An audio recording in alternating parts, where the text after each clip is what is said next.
Kung saan man tayo dadalhin ng mga panahong di natin hawak, kahit walang kasiguruhan, basta't sabay nating haharapin. Kung ang bukas ay magbago at ang landas ay mag-iba,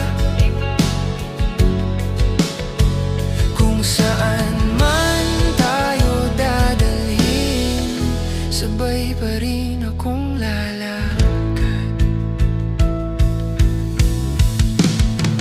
May mga pangarap na nagbabago, may mga takot na